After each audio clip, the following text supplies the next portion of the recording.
Hello, America. I hope you're doing well. Welcome to my review of Love After Lockup, Season 2, Episode 59. A couple of things. I do not have my jewelry over there because I sold something and I had to get it prepared. I guess I'll insert pictures. You can find any of these items plus more on my website. Yeah. Also, I did not do an episode of Talking Candidly with Camera this week. I do not think I'm going to do an episode, but next week I'm going to do a longer episode. If you want to get caught up before next week's episode, you can find it right up here.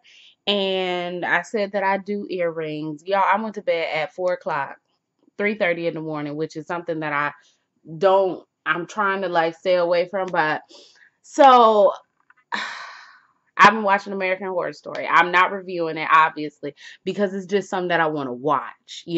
Once you start to review a show, you like can't watch it, and I just want to soak up all of the American Horror Storyness, right? So yesterday, I wanted to watch something scary, but then I came across Scream Queens, and I had never seen it before, right? So my husband was like, "Oh, I want to watch this." That's not his voice. His voice ain't that deep. But I was like, "We gonna watch this," and we watched like 4 episodes. I was up till like 3:30. Sorry, horrible person. But I'm here. I still got to turn in my schoolwork, and then I'll be done with my schoolwork. I'm not gonna like I bought a planner that I don't have with me, but like I'm probably not gonna be like showing y'all like a plan with me because I really don't know what I'm doing, but I'll just like put it together once I get my stickers and my washi because I ain't going like full crazy. But once I get my stickers and my washi, I'll do a video like that so you can see just what I want to do with it. But anyway, I was about to say, we are talking about American Horror Story. Do anybody watch American Horror Story? Please leave it in the comments because you know how much I love American Horror Story. Anyway, it's only 9 episodes, y'all.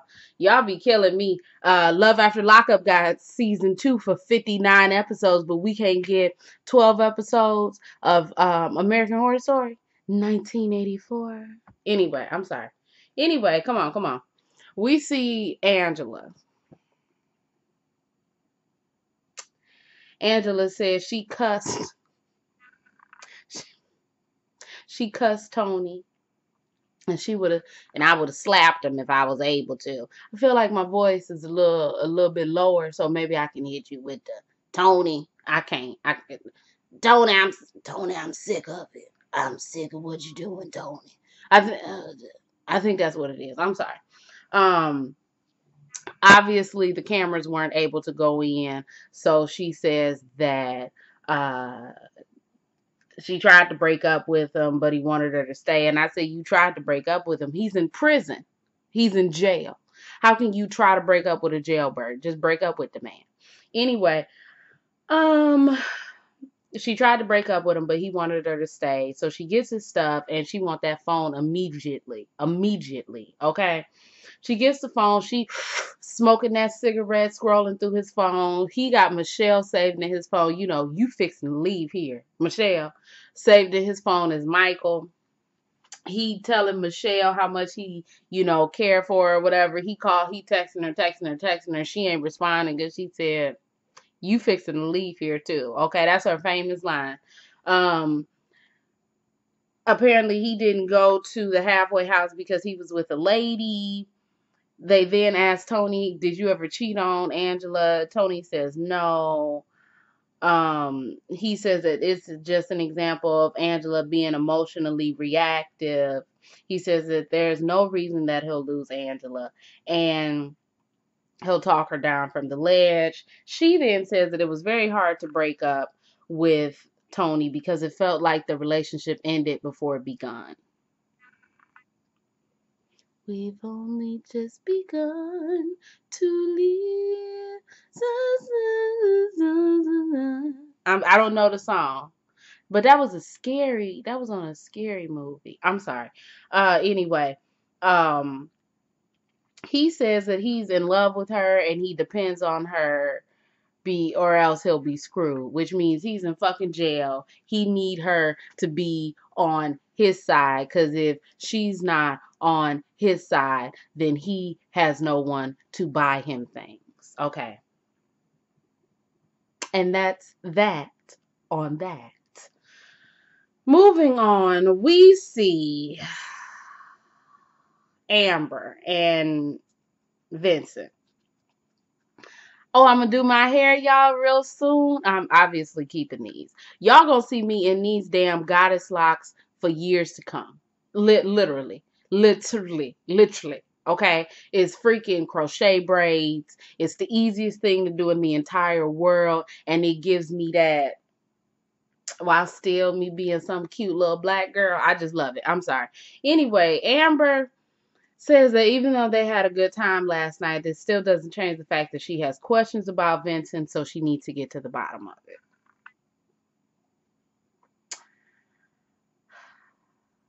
She says, she brings up a little tidbit that she didn't know his real name until after he proposed.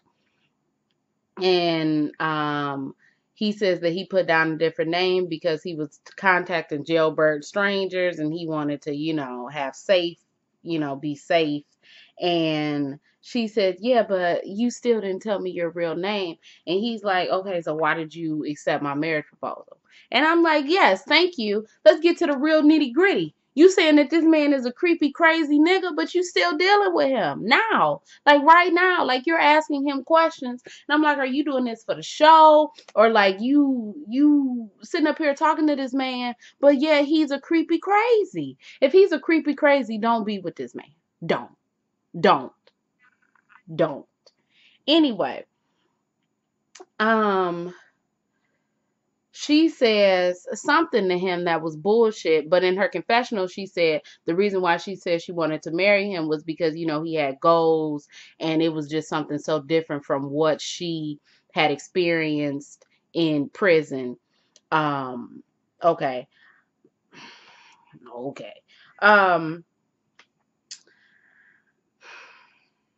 He says that he had a connection, and that's why he asked her to marry him, because the connection was strong. And he's like, you don't believe that the connection is strong? And she says, look, I don't feel like the connection is strong. Or no, she said, I don't really feel like that's the reason. I feel like you trying to skip and scam. Script and scam. Skim and scam. That's what I was trying to say. You trying to skim and scam me, okay?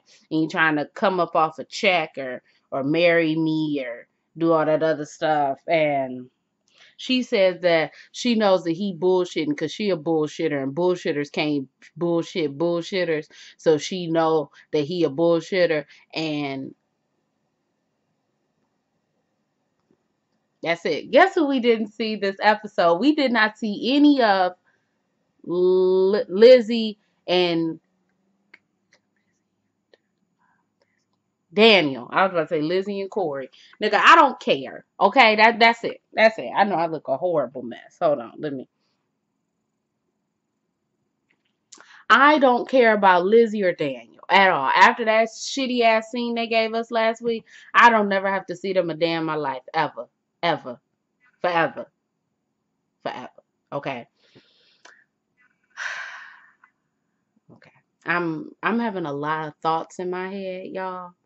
But I'm thinking about like not redoing the room, because I ain't got full redo the room money. I want a bed. What's it called? A bed frame with a headboard that's all sexy and nice. But I don't know if we gonna be able to do that right now. But I'm really thinking I'm gonna do my decluttering, but I'm really thinking of taking this to a whole nother level.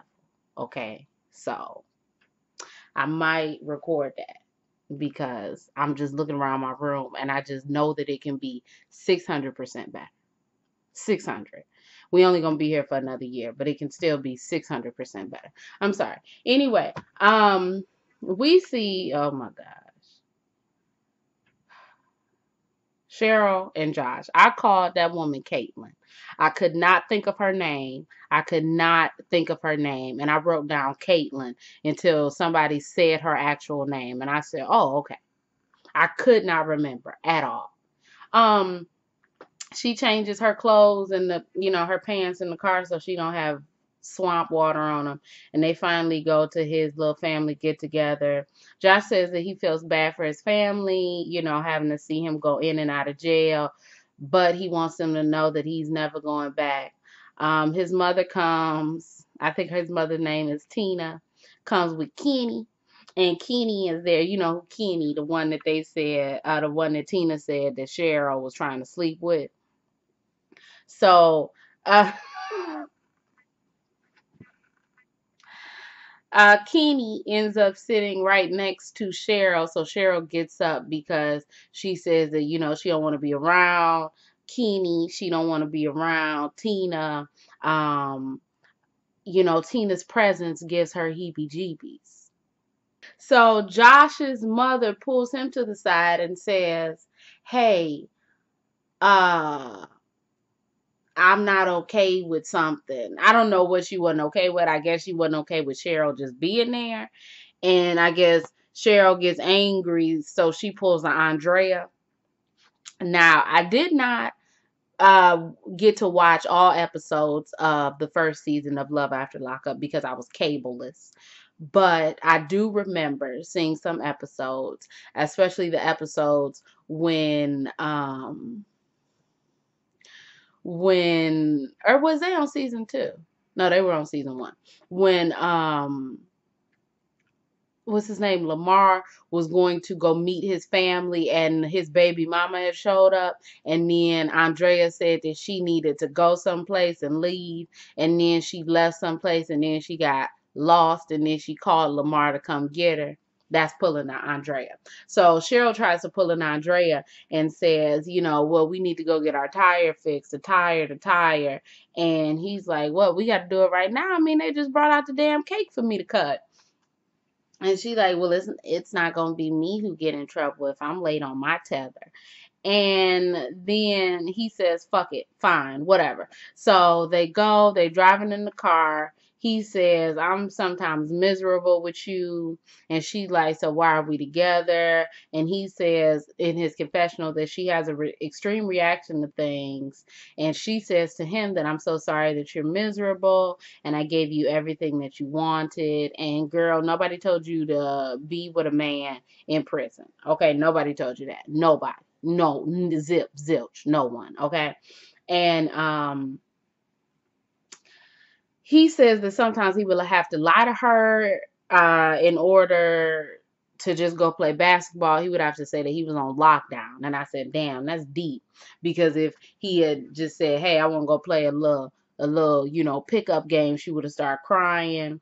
And she says, well, I could have had a real relationship with somebody instead of having to drive to Colorado to see your ass and have your mother pull up pictures of you and your ex kissing. And then she just like, you beep, you mother beep, beep, beep, beep, beep, beep, beep, beep, beep, beep, beep. And I'm like, damn, I can't even understand what she's saying. She beeping so much. I couldn't understand what she meant. So if anybody knows what she was saying with all those expletives mixed in, because I don't.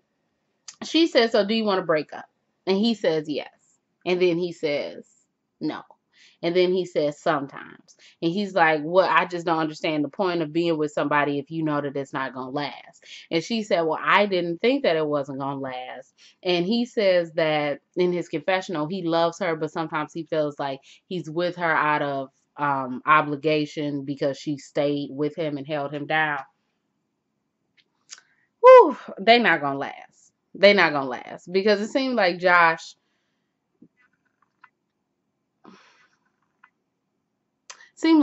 maybe want to be a better person. Just a little bit. I know he was trying to dig up that damn money in a swamp.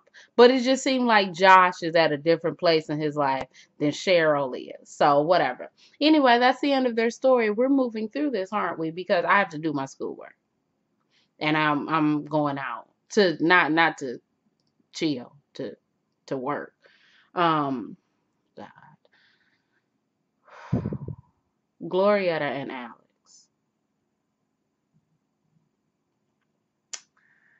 They're going out, and she says this is the happiest she's been in her entire life. He planned this night, and I'm like, how's a broke nigga planning a night? Huh? Huh? You can plan everything, but if the check coming, you ain't picking it up, then you ain't playing shit. I'm sorry. Anyway, so she's like, we gotta start writing our vows, and you need to talk about that how much you love me and how many kids you want and all of this. And he like, oh, you want kids? And she said, yeah, I want like 3 kids and a minivan. And Alex says in his confessional that, she just needs to just slow down a bit and just enjoy his company. I wouldn't enjoy your company. Anyway, I'm sorry.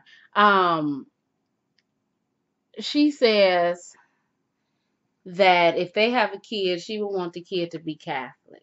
He says that he would want the kid to be Muslim. And she says, well, how can the kid be Muslim if I'm Catholic? And he says, well, maybe you can convert.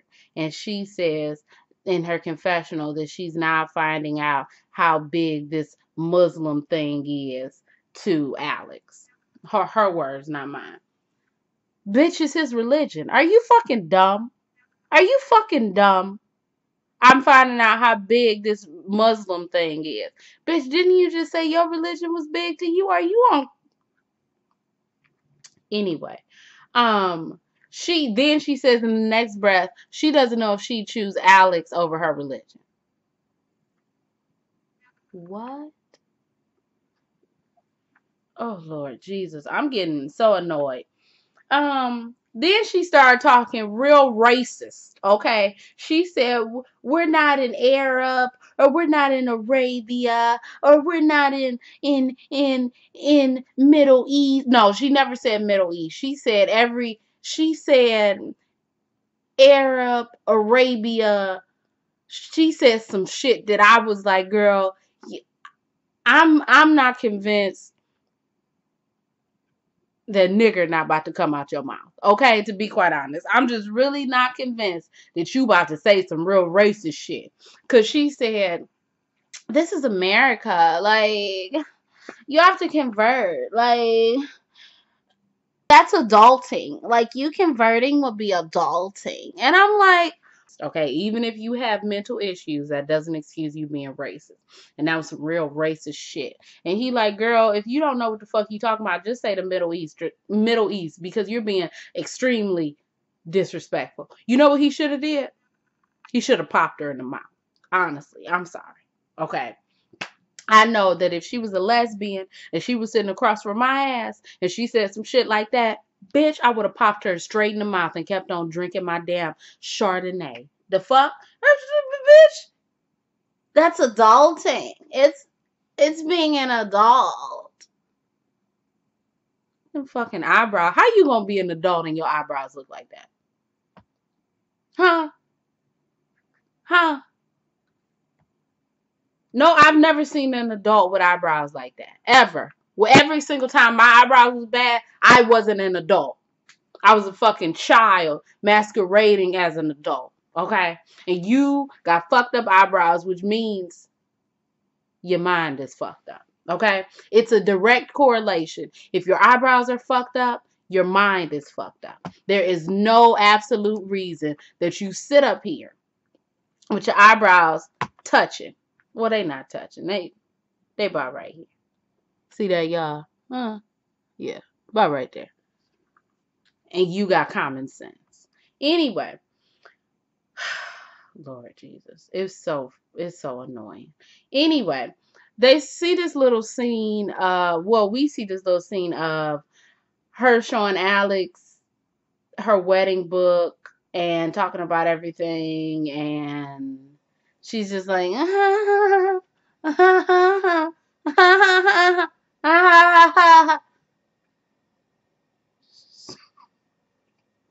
Next thing we see, they are going to Alex's jeweler. And I say, I just feel a legalness going on right here. Like, you say you got money in your pocket because your mama put some money up for you, but I'm like, was it her money that she put up, or was it money that she was making from them drug trades? Anyway, excuse me. Excuse me. I ain't gonna say nothing about that. I feel like my light is about to die. So they go to the jeweler. Um, Glorietta says that she loves him, but if he doesn't compromise converting his religion, she doesn't know what will happen. He says that he always knew that he wanted to marry her when they clicked on a different level of intellect. He proposes to her, and it's just really cringy because she's like, yes, yes, looking at the ring. And I said, you just picked out the ring. You're doing all of this like you, what? Anyway. And she get real dumb, real dumb. Okay. It's one thing to be dumb and wrong, but it's another thing to be dumb and loosey goosey. This girl gonna sit up here and say, the kids can be Muslim. I don't care. And I'm like, that easy, huh? That easy. The kids can be Muslim now, right? Okay. She says that this is what real love is. Real love is compromise, but she doesn't know how her mother will feel.